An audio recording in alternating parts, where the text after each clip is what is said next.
the standard version of the Grakata is nothing to write home about. The Prisma, however, is a different story altogether. Hey guys, hello and welcome back. As always, my name is Leyzar, and today we're gonna be diving deeper into this Mastery Rank 11 primary weapon. I have a couple of builds laid out for you guys, something cheap and affordable, something anybody can get into, but of course we also have an endgame setup with a Riven. That being said, please keep in mind that my builds and guides usually take a more new player-friendly approach. So if you're a veteran of the game, please have a little patience. And with that out of the way, let's jump into the Prisma Grakata. First of all, let's take a general presentation of the weapon so you can see how it handles without any mods equipped. This is about 25-30 meters away from the target, and I'm gonna simply start spraying. As you can see, the recoil is quite spiky. Even at full fire rate, it doesn't fully stabilize. It still kinda jumps around a little bit. The fire rate is quite awesome, and as you can see, you got plenty of bullets to put into your target. Unfortunately, the accuracy of the Prisma Grakata is definitely nothing special. The problem isn't necessarily the weapon's accuracy per se, is more that spiky recoil. But let's jump into stats and see exactly what we're dealing with. First of all, mod capacity is 60 out of 60, and if yours has only 30 out of 30, then jump into actions and plug in an Orokin Catalyst. The Orokin Catalyst can be obtained from alerts, invasions, especially after dev streams, or you have the option of paying 20 plat for it, and you are gonna need it to maximize your Grakata. My weapon has been formatted a total of 6 times because I needed to test a whole bunch of combinations, but for the weapon builds I'm recommending you guys 4 should be enough. Unfortunately, most Prisma weapons, I think all Prisma weapons, come without any polarization at all. Accuracy is 28.6, which again is not bad, is actually quite nice. The problem is the recoil, and there's no indication of how big the recoil is, unfortunately, on the stats page. Critical chance is 25%, which is absolutely awesome, and the multiplier much higher than the standard version of the Grakata at 2.5x, and this is where the weapon shines. Very high fire rate at 21.67, and we have double the mag capacity over the normal version at 120 bullets. Alarming, of course. Reload quite nice again at 2.0 seconds, again another improvement over the standard version, and we have a Riven dispo of 3 out of 5, which means that the Rivens for this weapon will be quite nice indeed. Status chance, again an improvement over the original 21% status chance. Trigger auto, and the default damage is impact, puncture, and slash, with slash being the lowest, and again higher damage over the standard version of the Grakata. With that out of the way, let's start slapping on some mods, and you should always start off with flat damage. Serration is mandatory, no questions about it, on mostly any rifle build or bow build.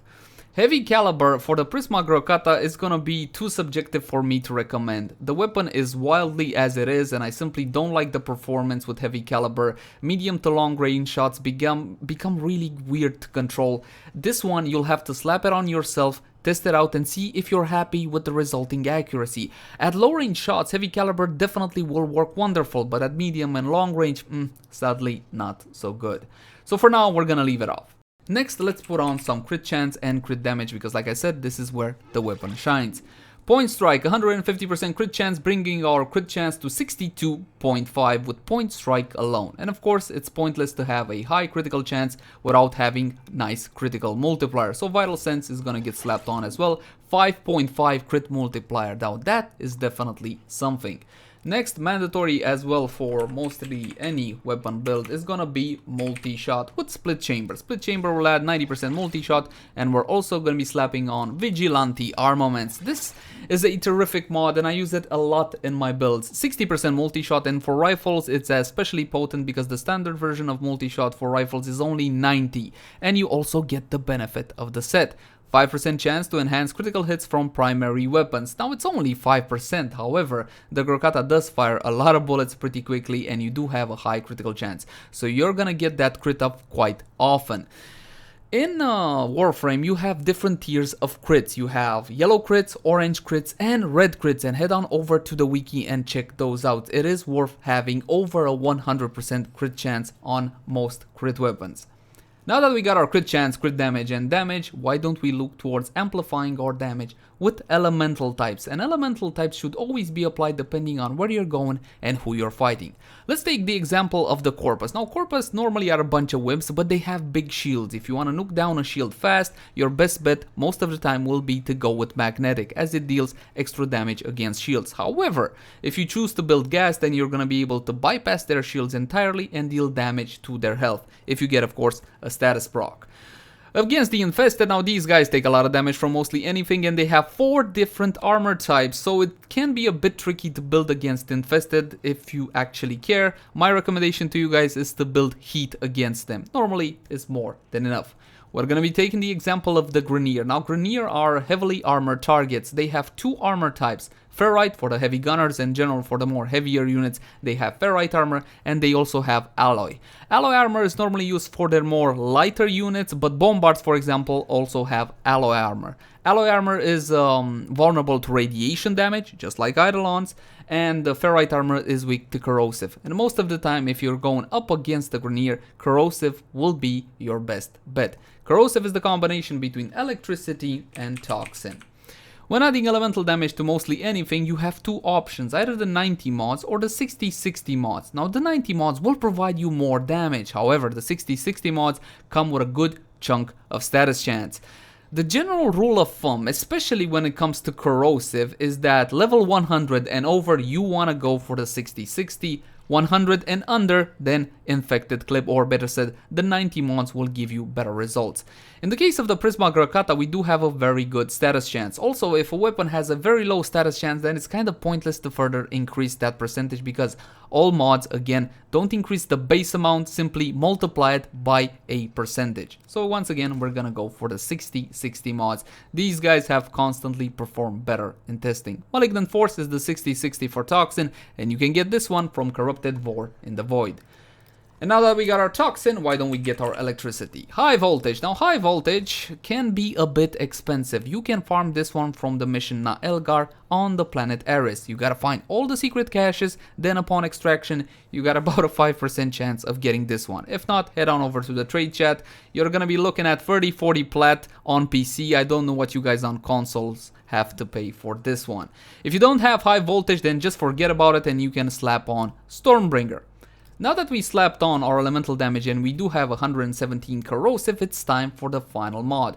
Now, the final mod on most weapons is what I like to call an option slot. Maybe you guys want some shred, maybe you want some punch through, some reload speed, some extra mag capacity. That is totally fine. Comfort picks in general in Warframe and in everyday gameplay are more important than slapping on a little bit more damage. Definitely use the smart approach when it comes to modding weapons. But if you want the absolute max damage you can do for this build, you want to further amplify the corrosive with another 90 mod. You can either go for electricity or you can go for toxin, once again to further amplify your elemental combo. In our case it's corrosive, so like I said, either electricity or toxin is going to be the way to go, and simply use what you have handy. It doesn't matter, because as you can see, no matter which of these two you slap on, it doesn't change anything. The 90% amount simply washes into the elemental combo we made earlier with High Voltage and Malignant Force.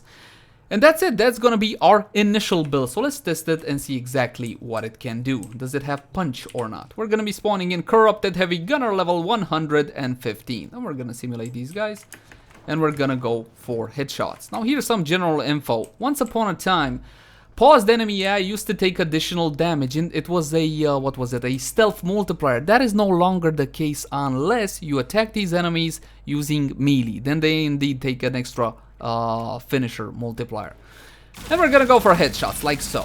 And as you can see, this thing absolutely chomps through these guys like there's no tomorrow. I got plenty bullets in a clip. Why was I able to kill 2.5 of these guys with a single clip? And my reload time is only 2 seconds, so that's no problem at all. I got 1000 bullets total extra ammunition, which again is a great improvement over the regular Grakata. And this thing is an absolute monster. This is a regular build. This is nothing special outside of High Voltage, yes, but again, you can replace that one. You can just use 290 mods and 160-60 if you simply can't spare the plat or don't want to farm High Voltage.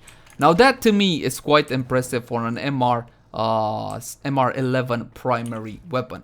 And that is the build I'm going to be recommending to you guys. Cheap, affordable, and it gets the job done. Just keep in mind, swap in your elemental combo in and out depending on where you're going and who you're fighting.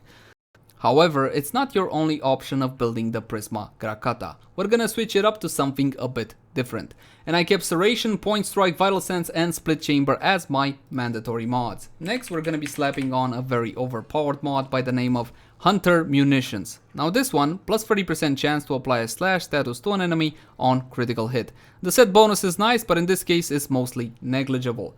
We have a crit chance of 62.5, a fire rate of 21.67, and a max size of 120. We're gonna be putting a lot of bullets into our target with a high crit chance. That means we're gonna get a lot of slashes out of Hunter Munitions.